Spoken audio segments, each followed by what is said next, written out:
Salut les cathos, aujourd'hui nous sommes le 19 novembre et nous fêtons Sainte Élisabeth de Hongrie. Sainte Élisabeth, fille d'André II, roi de Hongrie, connut toutes les joies et toutes les grandeurs, mais aussi toutes les épreuves de la vie. Et Dieu a donné en elle un modèle accompli aux enfants, aux jeunes filles, aux épouses, aux mères, aux veuves et aux religieuses, aux riches et aux pauvres. Après une enfance toute angélique, elle fut fiancée au jeune prince Louis de Thuringe. Toutefois, le mariage n'eut lieu que quelques années plus tard. Dès lors, Élisabeth donnait tout ce qu'elle avait.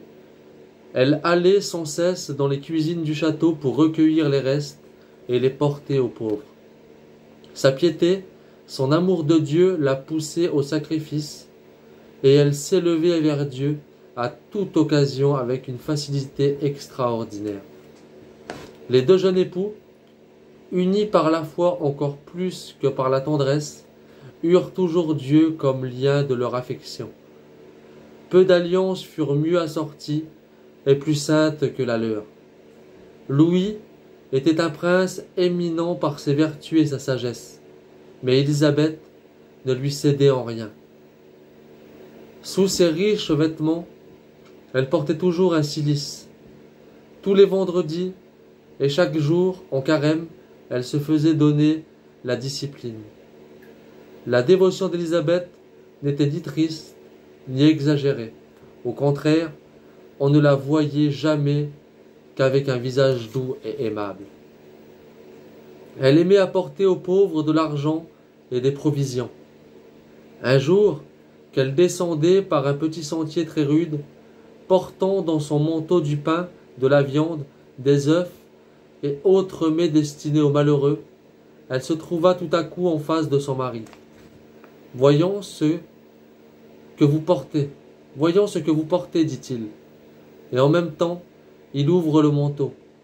Mais il n'y avait plus que des roses blanches et rouges.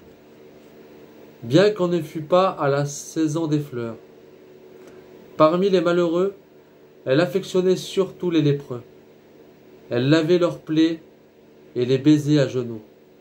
Un jour, elle soigna et plaça dans son propre lit un enfant souillé de la lèpre.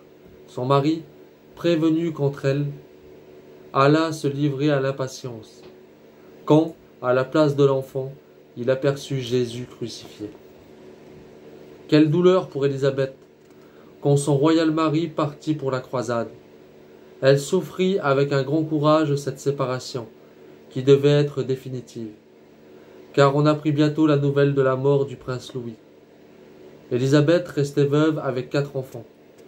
Alors commença sa vie d'incroyable épreuve.